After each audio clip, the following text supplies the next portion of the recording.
Good afternoon and welcome to Lake County Community Resources 101. Thank you all for joining us. We're going to let about a minute or so elapse as people join the room.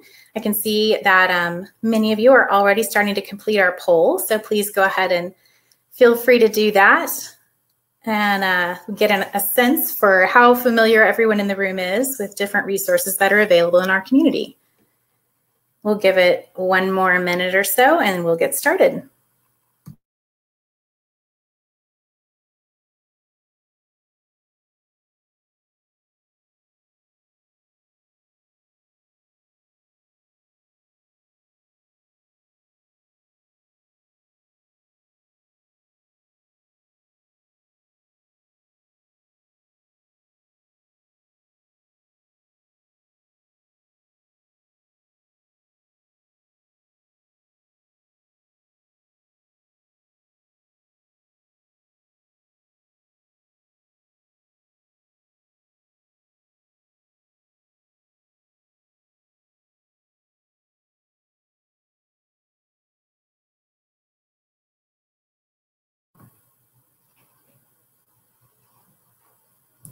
All right, go ahead and close out our poll here. Good afternoon. Thank you all for joining. If you are somewhat familiar with Lake County resources, knowing some but very little about others, then you are in the majority of the group that is here today with us. We have about 10% who are just not very familiar at all, 17% that are pros. They know a lot and they know how to refer, and then the bulk of us, which is what we expected, are somewhere in the middle.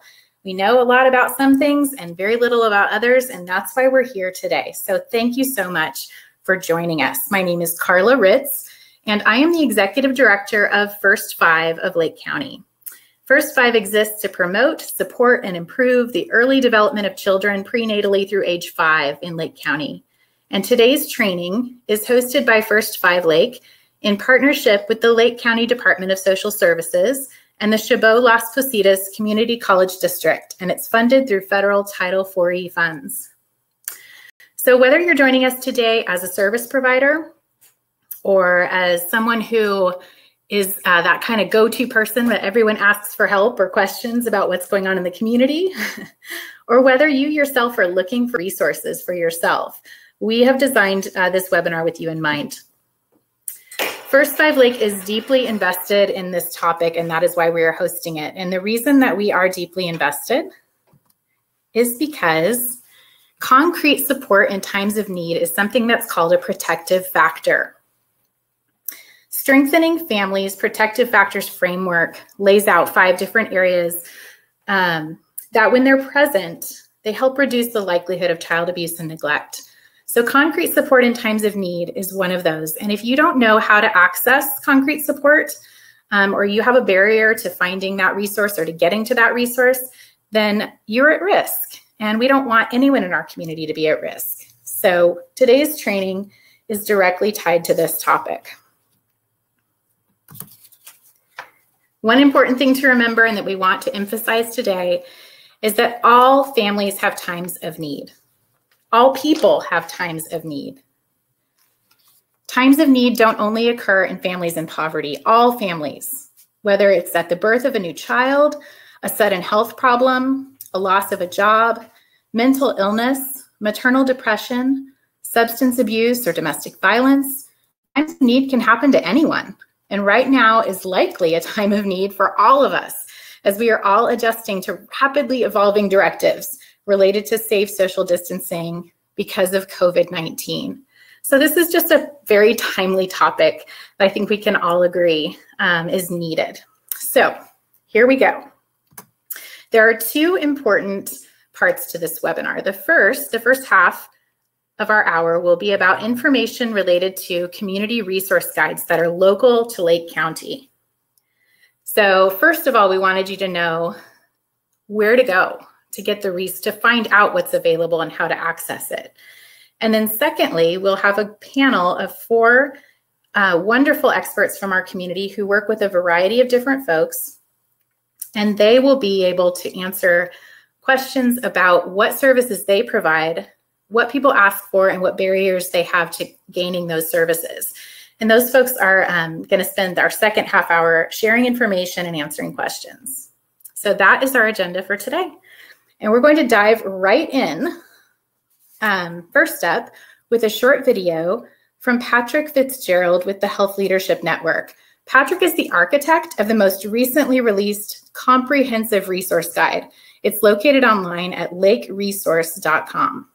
So let me go ahead and cue up Patrick's video for you.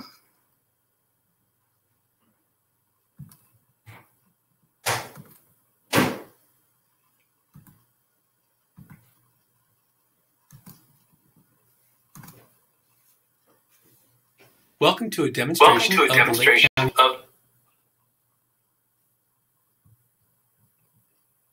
County Guide. We will review the origin of the guide, where to find it and ways to view it, review the major topic headings, and then quickly tour a number of topics to illustrate the usability and scope of the document.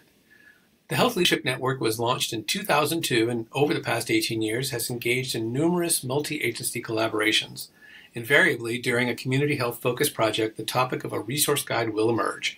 Who has one? How do we get our hands on it? Wouldn't it be great to have one comprehensive guide? Inspired by these conversations and armed with a number of expired guides, the current configuration of HLN partners set out to create an up-to-date, publicly accessible resource guide.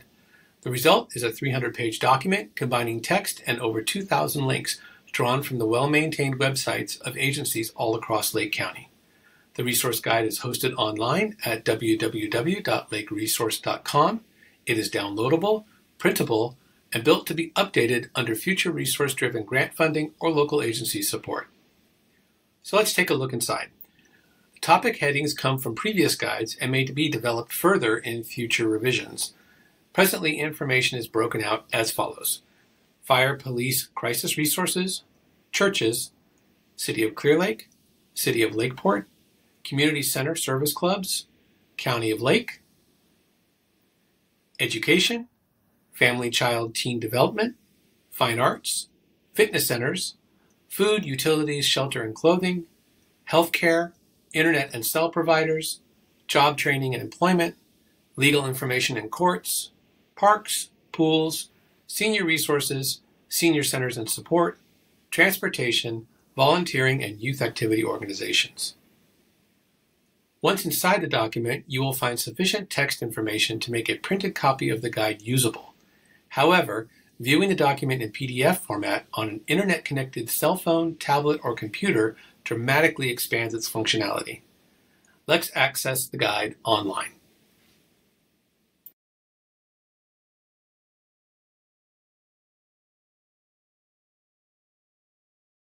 Text at the very top of the page advises cell phone and tablet users to wait for the guide to load.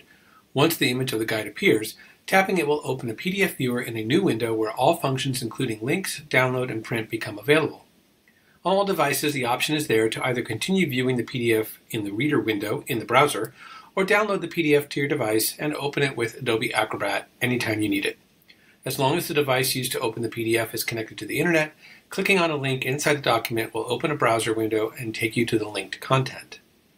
Viewing within the Reader pane or in Acrobat Reader, change pages with the page down and up arrows, or enter a page number or click a page number in the table of contents.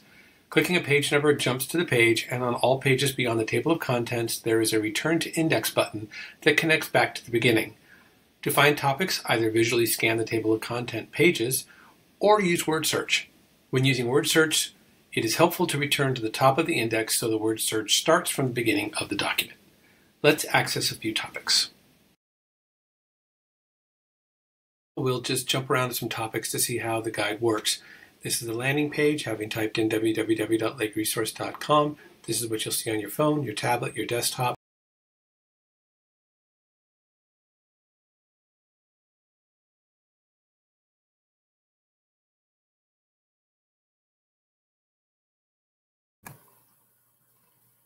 Okay, looks like maybe we had a little technical glitch there on the video. We'll keep going and get our slides back up.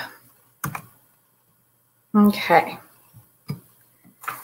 So LakeResource.com, as Patrick was explaining, is incredibly comprehensive and very clickable. Everything on it is clickable. So it's something that you're definitely going to want to play with. Get online, play with it. You can download it as a PDF, and even the PDF links are clickable. So I'm hopeful that you will take some time to really play around with that so that it can become a great resource to you. Now we have lots of resource guides online. And so I'm going to put up another poll here and see how many of you are familiar or if you're using any of these. Okay. And I will share my screen and share some of my favorite resource guides with you that I use on the regular.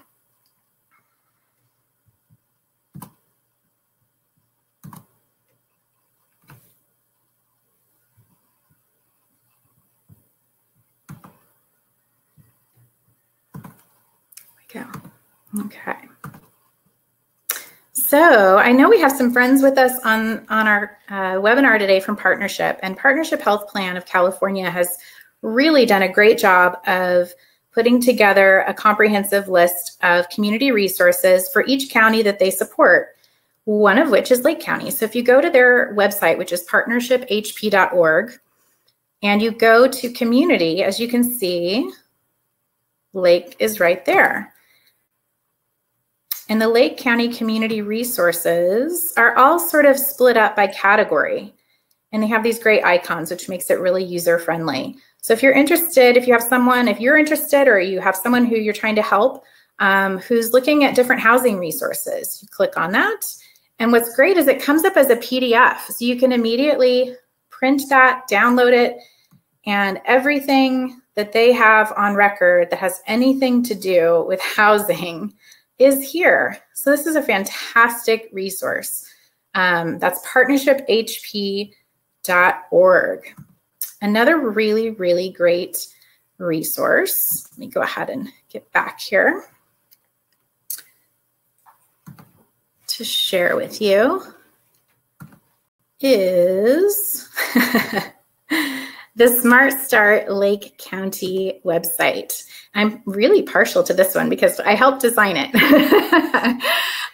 So the Smart Start website is smartstartlakecounty.org, and it is geared toward families with children prenatally through age 5. And it was put together by a group of people around the county who all work with families who have children in that age group and who provide services.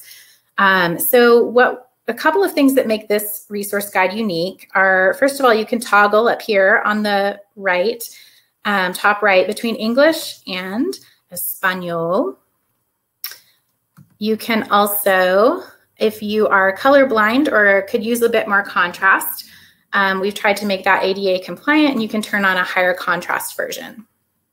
It's also mobile friendly. And it's divided similarly to partnerships into broad categories. A little bit differently on this one, so let's go to child development and growth, is that it kind of breaks it down a little more for you too. So I'm interested in resources for building skills, home-based services, learning about my child's age and stage, and then on every one of the topics, there's an all resources button. So you can see everything in that category. And there are links directly to the websites and the addresses. And if you're using it on your phone, it's a click through to immediately call to. So you can just tap Autism Advocacy and Intervention, and you'll immediately be able to call them. So we love that resource guide. Let's go back to the poll and see how many of you are familiar with these guides. All right. So about 30% of you aren't familiar with them. So already we've accomplished a goal here in that we have, here I'll turn my screen on, there we go. We have connected you to some resource guides. And isn't that the first step, is finding where to find things. So fantastic. Let me get back to my slides and share with you another important piece of the resource location puzzle. So all of these resource guide websites are local to Lake County, except for Partnership health plan, you have to dig a little to get to the Lake County part, but all of the others are specific to Lake County across the board, which is very, very helpful. The other thing to get even more localized is to go onto a Facebook group. So there are several Facebook groups that are active around the lake.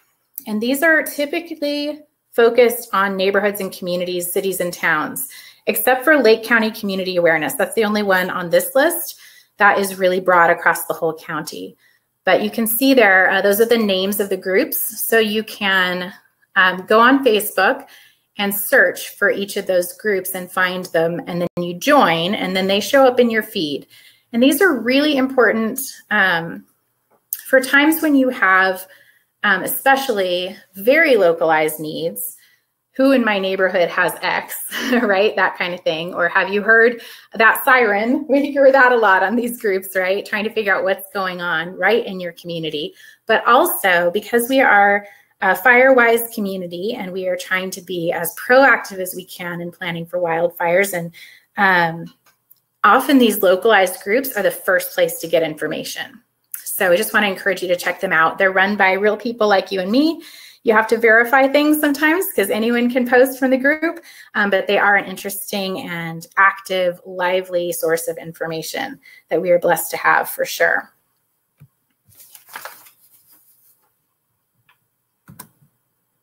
All right. So we're going to move on to the next phase of our presentation where we get into our panel conversation. Now that we've shared the resource guides and social media groups that are available to help you, we're going to move to the panel, and our panelists are going to share video and introduce themselves, and then we're going to, there's Betsy, then we're going to go ahead and move into the questions we have for them. So let's see. Do we have Carrie? Was she able to join us? Carrie, can you share your video? Yay. All right, if you guys want to unmute and take a turn introducing yourselves, and I have Anna Santana here with me as well, so I'll step away with proper social distancing and let her introduce herself too. So what's your name and where you work and what exactly you do for your organization? I'm Betsy Salmons, and I work at the Adult Services office in Lower Lake. And we house the IHSS program, the In-Home Supportive Services program, as well as Adult Protective Services program. And I am a social worker with the Adult Protective Services program. Good afternoon. I'm Carrie Manning. I am the Mental Health Services Act team leader for behavioral health. I supervise our prevention program as well as our peer support centers that are located all around the lake. Hi, I'm Camille Cummins. I am a community health worker with the Health Leadership Network. I work closely with our fire districts to help cut down the emergency service overutilization. And by doing that, I do home visits and do assessments to find what we can do to help our community members navigate their resources. Good afternoon, everyone. Buenas tardes a todos. My name is Ana Santana. I am the Program Director for Healthy Start Youth and Family Services under the auspices of Lake County Office of Education. We provide a multitude of support services for children in preschool to 12th grade and their families in all of our Lake County schools. All right. Thank you. All right, we're going to ask our panelists 2 different questions. We're going to ask the first one and get responses from each, and then we'll switch over to our second question. So thank you, each of you, for being with us today. I'll let you, our first question is going to be directed first to Betsy, so I'll let everyone else sort of take their video off so we aren't too distracted. It's often difficult to pay attention when there's so many different things on the screen, so we'll try to minimize that. The first question is, what sorts of needs do people have when they reach out to your agency, organization, or program? What makes people call you for help? And what the follow-up to that is, how do you help them? Thanks, Carrie. Well, first of all, I'll address the in-home supportive services program, and connected to that is the Public Authority Registry. And I think people that reach out to us the most are people that need a caregiver, and they're not quite sure how to get a caregiver in their home. And they can call our office. The people that get in-home supportive services are Medi-Cal eligible. And if they call the Public Authority Registry, they can get a lot of information there. So I think they're people looking for a caregiver, looking for help in their home. There are also people that already are on in-home supportive services, and they just need to find a caregiver. They may have lost a caregiver because the caregiver quit or they were terminated. So they would request a list of names, and the Public Authority Registry can assist them along with their social worker. And also, we have people out there that want to be caregivers because they want to do that role, or they know somebody that they want to take care of. And they could call us, and they can arrange to attend an orientation and do a fingerprinting and go through Public Authority to do that. The second part with Adult Protective Services, I think people are reaching out to us because they know of either an elder who's 65 years or older, or a dependent adult over the age of 18 that need help. And we get contacted by professionals, by community members and agencies, family, friends, neighbors, who either observe or hear of possible abuse or neglect. That could be abuse by others or self-abuse. So they can contact us, the same number. They can get in touch with us. We often hear from people that are in trouble, and they feel abused, and they can call us, and we can have them speak with a social worker, meet with a social worker to help them.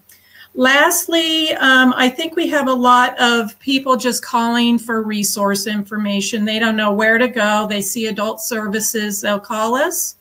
We have a wide variety of information to give out, and lots of that information, of course, is in the Lake County Resource Guide, but we'll help them out. Okay, thank you. Thanks, Betsy. Carrie, do you want to jump on now and share about behavioral health? Hi, everybody. Behavioral health offers a lot of services, and I don't really think that the whole community understands everything that we do. And obviously, I can't get into it all right now. But, you know, generally people in the community come to our agency seeking counseling for mental health and substance use issues, assistance with medications, and housing, food, anger management, domestic violence. We've had people calling, asking for parenting classes, and also just, you know, like education around substance use and mental health issues. And our agency does provide mental health services for the severely mentally ill. And if we have someone calling in that's experiencing anxiety, everybody is assessed. Those that have low risk symptoms will be referred to other like local providers. And then we do substance use treatment based on the continuum of care. We do outpatient services. If somebody is assessed at needing higher services, then we utilize, you know, our local residential programs and intensive outpatient programs. And then we also have prevention and early intervention services that, and we offer our peer support at our centers. Those are great resources. If we have somebody coming in to seek assistance with a need that we don't provide, we will help them, especially at the centers. We help them, you know, we sit with them and we help them call the places that they need to get help with housing or to find that domestic violence counseling or, you know, any kind of assistance that they would need. So thank you. And I'm going to let Camille speak Carrie? now. Yes. Carrie, I just have one question. Would you mind just sharing with people about the peer support centers, where those are located? Okay, there's actually 5 peer support centers. Redwood Community Services has the Harbor on Main. I need scissors. Hold on, let me finish. And that is our youth drop-in TAY center. And then we have our Big Oak Peer Support Center, which is in the Oaks, Clear Lake Oaks. And we have a lot of information and services for homeless or severely mentally ill people. We also have La Voz de Esperanza, which is located in Clear Lake. And that is for our Spanish-speaking community as well as everybody in the community. And then we have our newly opened Family Support Center, which is in Middletown. And our parent partner is actually housed at that office. And we hope to do a lot of work with our families that are experiencing trauma or need some assistance with their kids in the schools, doing some early intervention work with those youth and those families. And then we have the Circle of Native Minds, which is located in Lakeport. And that is our Native American Outreach Center. And we do a lot of cultural groups and a lot of healing happens. I think, was that all of them? Yes. Yes, thank you so much. I don't know.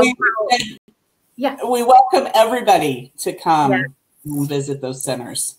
Yes, and we hope they will be opening up again soon. Yes. We're working on those plans. So yes, definitely. All right. Camille? Hello, everyone. The Community Health Worker Project with Health Leadership Network works closely with our fire departments. The way that the persons who call us are actually our fire department liaisons. So most of my referrals come from there. And sometimes I do have access to work with other entities such as our local emergency departments at the hospitals, as well as the Adult Protective Services. And sometimes I can get referrals from them as well, but it still filters through our local fire department. The reason why they call me is because, as we all usually know, most of our firefighters here in Lake County are also doubling as paramedics. And so sometimes the time can be taken away from certain things in the event that we can find ways for community members to get help other than by calling the ambulance when they may not actually need it. And so what we do is we go in and do assessments to determine if a community member is properly connected to their medical home, and to find out where that medical home is, if they are properly articulating themselves to their doctors. The way that I do that is to talk to them about their relationship with their medical home and to determine if there's any complaints, does something need to be changed, or is there something that they're not able to articulate for themselves and for their families. Another way that we do that through assessment, we use a Stay Healthy assessment. I'm able to find out if nutrition is a factor. I'm able to find out if stress is a factor. A lot of times with our fire departments and our paramedics, they encounter community members in their calls that really do need some more help. And when they notice someone who looks like they might be falling between the cracks of things, they really want to help, but because of their own limitations and with time and ability to stop, and they can't really be social workers at the same time because they are who are saving our lives out here every day and putting out our fires when they happen.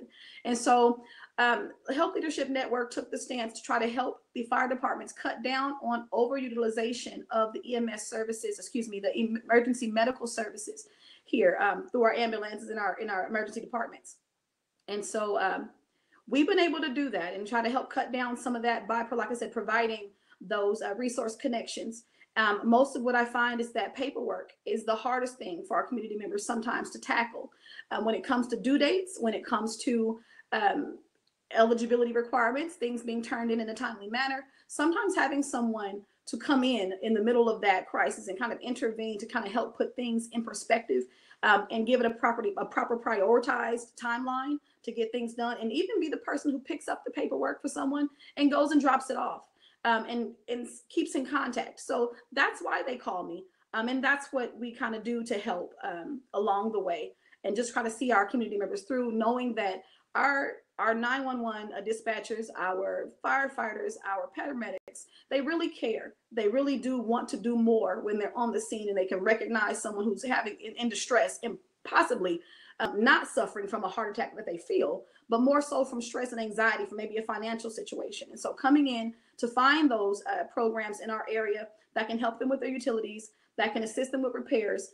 Places like Habitat for Humanity, who can help with repairs through their USDA grants. It's really helpful. And so with the Community Health Worker Project, they don't have to qualify. They don't have to be eligible. It doesn't matter what insurance they have.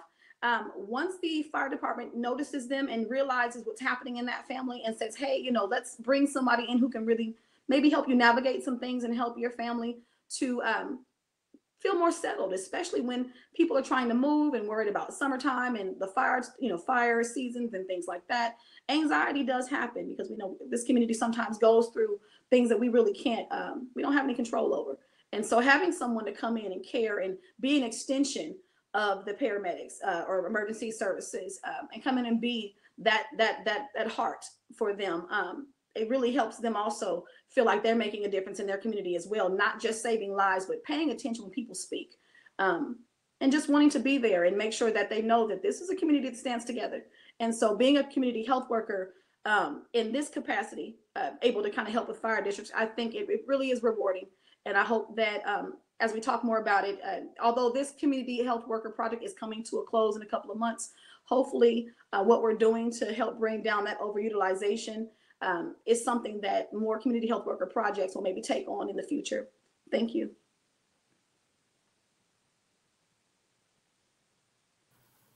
Thank you, Camille, so much. I bet a lot of people on our webinar today did not know that that the community health worker profession existed, and also that we had such a unique program happening in Lake County to help those who are utilizing 911 for non-emergencies. So such a great resource, and I'm so glad you shared about it. Thank you. And now we'll hear from Ana Santana. Hi, so there are many unique needs that students or families reach out for us for. Some could be as simple as just needing help obtaining access to basic needs like food or clothing, or they're struggling with something greater like legal issues, financial, housing issues, behavior or school issues, and they just don't know where to start to get help for these things. How do we help them? Well, first we listen, and if we can resolve an issue immediately, like on site, because we have clothing or we have what they need, then we'll give it to them. But if we don't, we make sure that we can warm-handedly hand them off to another partner agency. We will, with their permission, call the other agency and let them know that we're going to be sending them over. And then we'll follow up to make sure that they did get connected to that resource. So we can help them as best as we can. Thank you so much, Ana. Healthy Start is really a great go-to. If the family you're working with has a school-aged child, Healthy Start, frankly, is one of my very first phone calls when I'm trying to help someone, because they are on the ground connected to so many different programs in our community, and they just know how to get things done. And it's great to have that phone number in your back pocket because they are our advocates for our families. One other thing that Healthy Start has been instrumental in is meeting the needs of our families who are Spanish speaking. And Ana didn't mention that, but I know she's going to talk about it in a little bit later. Not all of the programs in our county may have someone who speaks Spanish or the primary language of the family that needs assistance. And so it's great to have a family advocate who speaks their own language and who can help them with those things. I'm just so grateful for that. So there are so many resources available in Lake County, but and the first step obviously is figuring out where to go, how to contact, how to reach out, how to get in touch. But then there are barriers to actually accessing service. And so we wanted to talk about that and not ignore it. And so obviously the first barrier is just being aware. And so we're trying to help through this webinar for people to be more aware of what's available and how to access it. But there are a lot of other common barriers. And I would love for you to chime in. We have our last poll here. Let me pull it up to see what do you think are what is the most common barrier to needed services for people in Lake County specifically. One thing, while you're taking a chance to answer that poll, one thing I would just share is that I am incredibly proud to live in Lake County and to be involved in the service community in Lake County, because here more than anywhere I've lived, the agencies that all work together to serve families really, really, really do try to have an open door policy and what we call a no wrong door policy. So let me just encourage you, no wrong door meaning First Five doesn't offer specific services to families. We fund services, but if someone calls us and asks, say they need diapers or they're concerned about their child's development, or we don't just say, I'm sorry, we don't do that. We figure out where to connect them, and we try to make that warm handoff with a phone call or an email address or something, and specifically give them the name of someone to talk to. And we aren't the only agency that does that. Every agency that I work with regularly in the county works very, very hard to try to have a no wrong door, warm handoff policy. So let me encourage you, as you are working with folks and putting yourself out there as a source of resources in the community to your friends or family, to the people you work with, not to be shy about giving a resource and say, try this agency. I don't know if they're exactly the right one, but I know that they help people and I know they're connected to all the other resources. So call them. And then even if they're not the right one, I'm pretty sure they're going to connect you to the right one. So that's just one benefit to living and working in Lake County, is really that interconnectedness. So let's see what you all think is the biggest barrier. Looks like unaware of services, 51%. People just don't know they exist. I would agree with that. That's why we're trying to get these resource guides out into the community. Transportation and mobility, you all think that is a big problem. And stigma, fear is the third that you've listed. So we're going to address some of those with our panel today. One thing about transportation and mobility that I was challenged by the director of Lake Transit. He specifically said to me at a meeting once, why don't you just get on the bus one day and just ride it around? See where it goes, see how easy or difficult it is to access, see what it feels like to ride on the bus, how long it takes you to get to where you want to go, and so that you have that experience. And that way, when you're referring people and you say, oh, the bus goes there, or there's a bus stop near there, you're not just saying that. You have some experience to back it up. So I would just encourage all of you to do that as well. And not just the bus, right? We have a program through Sutter Lakeside Hospital that First Five funds that's called the Smart Start Family Resource Navigator. And Ali Castellanos is our current family resource navigator there. And she works with parents who have a child in their first year of life.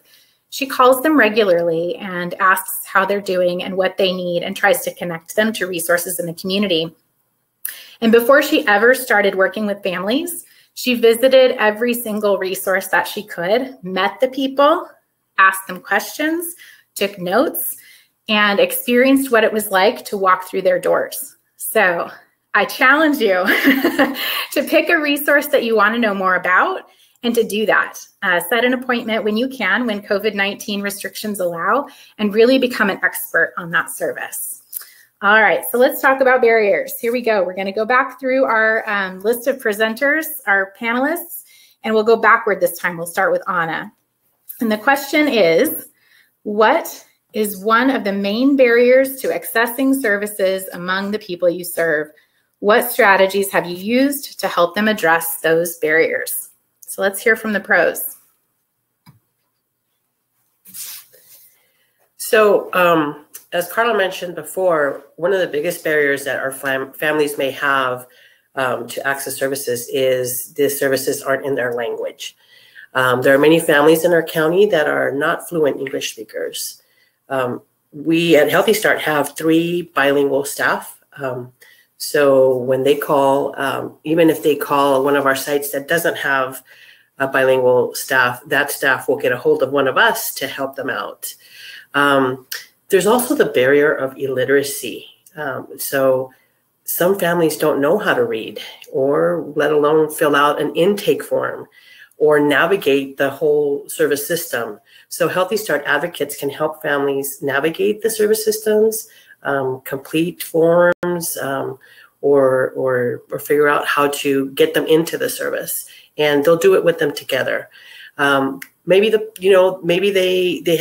families have gone to a service before where the point person, receptionist or whoever, wasn't really available to help them that day and just sent them away and made them feel bad. So now they're ashamed to seek help out again, or they're afraid that if they go ask for help, maybe they're jeopardizing losing their children. So Healthy Start family advocates can accompany them to any service if they need us to. Thank you, Anna. Camille, you're up next. Thank you. Many times people who are high utilizers of emergency medical services are suffering from like different chronic illnesses and things like that. A lot of times what I see, our number one is stress. People are in pain. Sometimes they're frustrated. And what happens when people are suffering from anxiety when it comes to resources and programs, a lot of times it's the anxiety that causes the paperwork to sit in the time, the due dates to lapse. And then the idea of paperwork gives them anxiety all over again. And so that's what I'm seeing a lot of times as a barrier. I do see where people don't always even know it even exists at all. But when they do know it exists, we have community members who will pick up an application 2 to 3 times and never start it. By the time they do figure it out, that anxiety has taken them to a place where by the time they get the assistance that they need and sit down with a social worker or sit down with someone who can assist them, they're already on the verge of another emergency. They're already on the verge of another 911 call. And so what we're finding is that coming in to help with that paperwork is really cutting down a lot of the stress, going into people's homes, having a seat, presenting myself, for example, in a calm manner, and understanding them and listening and taking some time to allow that dialogue to take place. Sometimes it takes an hour. Sometimes it takes 15 minutes for someone to truly open up. It might take 2 visits. It might take 3. Thankfully, we can do up to 6 visits to 8, depends on what someone really needs, but mostly usually around an average of 6 visits. And by that time, that anxiety begins to subside, and I'm able to help them with their paperwork, and I'm able to help them understand that the paperwork really is not the monster under the bed. It really is just a means of getting from A to B and getting that assistance that they need that keeps them up at night in the first place. And so I would, say that anxiety and stress is usually what I see as the barrier between need and actually obtaining the resource itself. Thank you.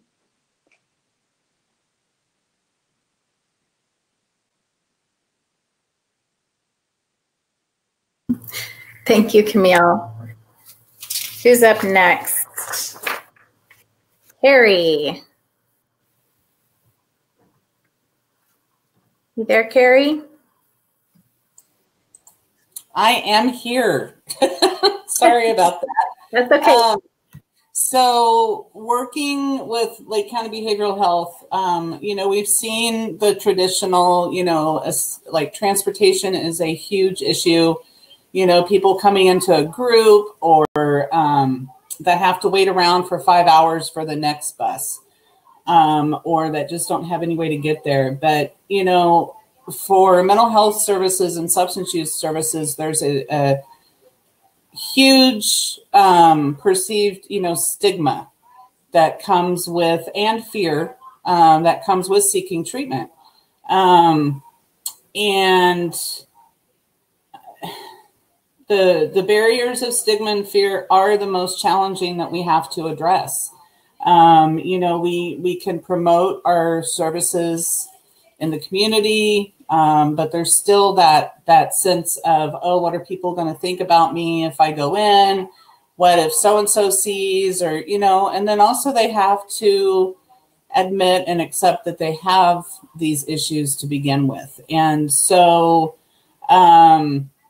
through our prevention services program, and also our clinical staff are involved with this as well, but and our peer support centers, we address stigma and fear by mainly providing education on what does it mean to be diagnosed with a mental health illness. What does treatment look like for that? And what is mental health wellness? Because a lot of people think that they have to be happy and go lucky all the time, but it is okay to have down days.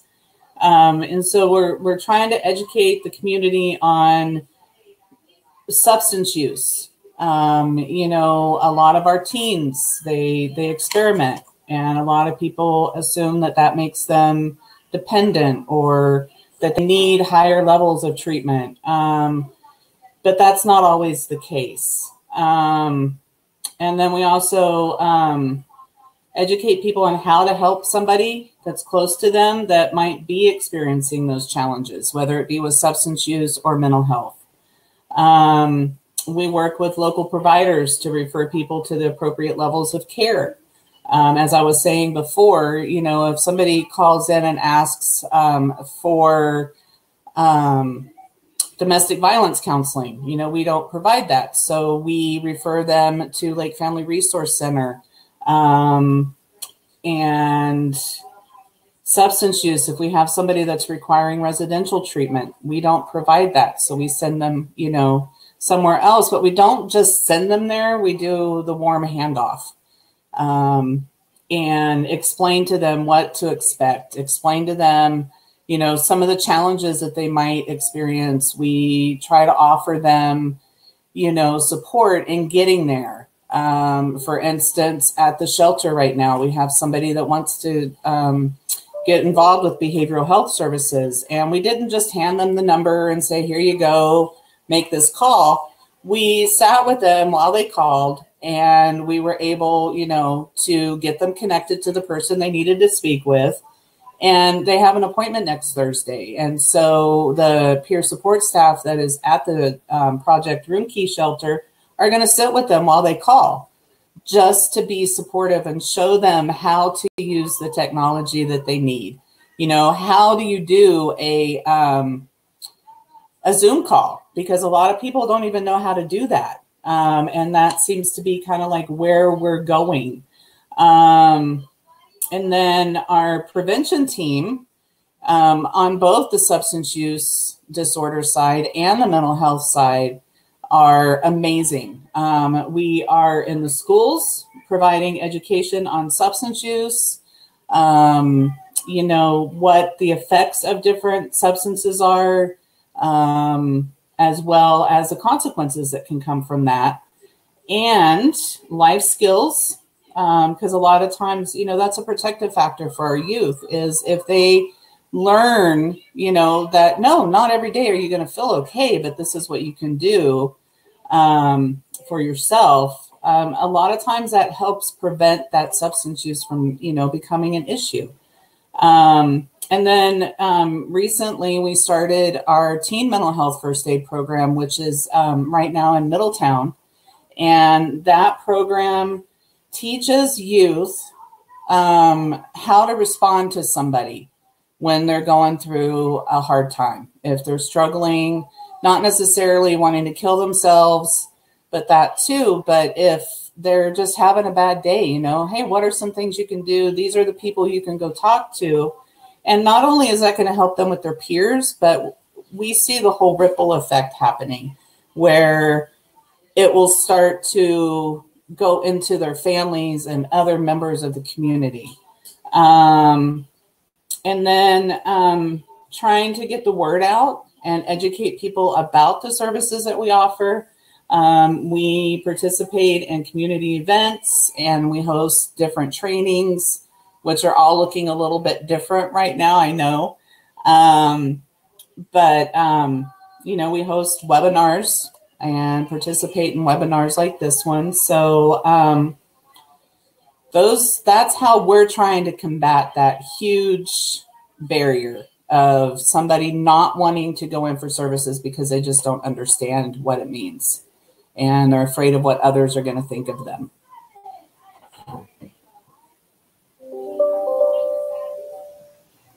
Thank you, Carrie, so much. Thank you, Carla. I love how much prevention work Lake County Behavioral Health is doing. You know, it's amazing because we have, you know, 2 people on that team, and the difference, I mean, we have all of our other staff too, but our 2 prevention specialists are on the ground running all the time. And I really appreciate them immensely.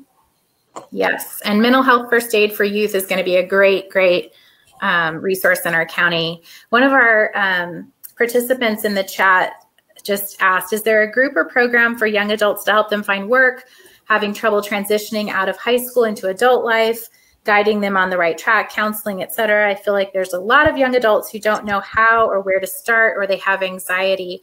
And Anna was just mentioning to me the Harbor on Main, which is one of the— I was going to mention that. Do you want to talk about that a little bit real quickly before we move on? Yeah, I know that the Harbor on Main has programs just for youth that are transitioning into adulthood. They do like, well, they were doing, I'm not sure how that's going to look now, but connecting youth with jobs available in the community and doing, you know,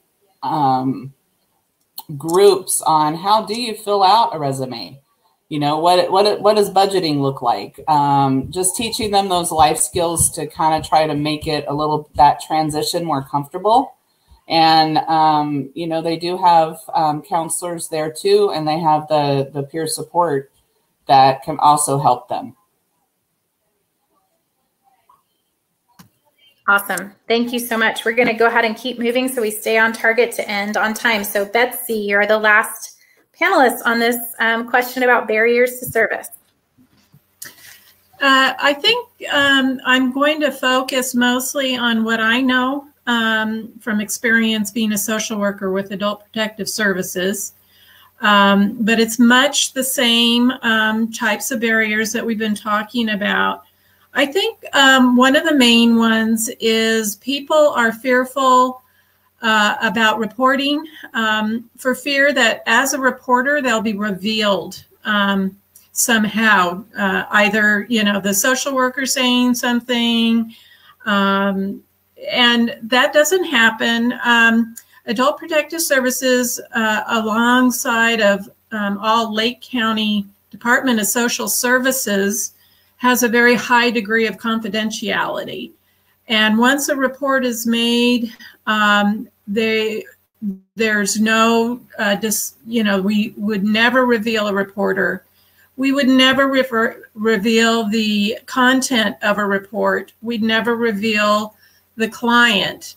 It's completely confidential. If somebody were to call in and wanting to find out if anyone went out and saw John Doe, we would not even acknowledge there is an open report. So that's a main concern, and we want to get it out there that we do hold a very high degree of confidentiality because we want people to report. It's really important that we protect the people in our communities, and these people are very vulnerable to abuse and neglect. And so getting the word out is one strategy. And when we as social workers show up, and we never announce, we never do a call ahead of time. We always show up because we want to see what's happening, what's true. So when we do show up, we do tell them that it is confidential, and we try and reassure people as we go along. And then another thing that we run into is, and a lot of people can attest to this, if you drive a county car and you show up in front of somebody's house, that can cause a lot of anxieties. People don't know why a county car is showing up. And so that is one of the things that can get the whole case kind of messed up at the beginning. So, you know, our social workers always wear their ID badges when they go to visit somebody. And we have a saying, do no further harm. So we're going to show up. But if somebody says, I don't want you here, it is a voluntary program. We would turn around and, well, before leaving, we would offer a business card and say, you know, if you change your mind, we're here. Don't hesitate to call, because, you know, we're not here to make things worse. We're here to make things better. So I think that, you know, our focus is we want our families to live safely and securely in their own homes. And social workers do not remove people from the homes. That is not the intent. We want to help connect with resources, and we try and explain that throughout the process. But somebody does have the right. A client can say at the front door, please go away. We would go away. Or during a case when it's open, at any time they say, I want the case closed, we would close it. They have the right to do that. So that's one big thing people don't understand, is it is a voluntary program. They might notice that nothing's getting done. Well, that might be the reason. And we can't really tell anybody that somebody turned down our services. And we do try to let people know we're here. And we do want to help. And we have lots of resources and ideas. The social workers have tons of ideas, and we research, and we try and help people the best we can. Thank you. Thank you, Betsy, so much. We tried to have a group of panelists today that were diverse in the types of people they served and the way that they served them. So obviously there are hundreds more different resources that are available in our community, and we can't have time in an hour to talk about all of them, but that's why the resource guides exist. So as we wrap up, I just want to return your attention to those resources. I'm going to right now share with you our PowerPoint slides. So I'm sharing that. It should pop up for you shortly. It's downloading. So you'll have those slides, which have all of the links that we talked about. I'm also going to be sending out an email today to everyone who attended this webinar with the link to the video of Patrick Fitzgerald from the Health Leadership Network walking you through the Lake Community Resource Guide. So we saw about 3/4, maybe half of that video, and then we had a little bit of a glitch today. So we'll make sure you have that so you can watch it at your leisure. And then also, some of you may be here who saw the ad on Facebook about this and noticed that we are going to be printing copies of that resource guide. It is very extensive. It will be in a binder because it has a lot of information. We're going to have it translated into Spanish. That's happening as we speak.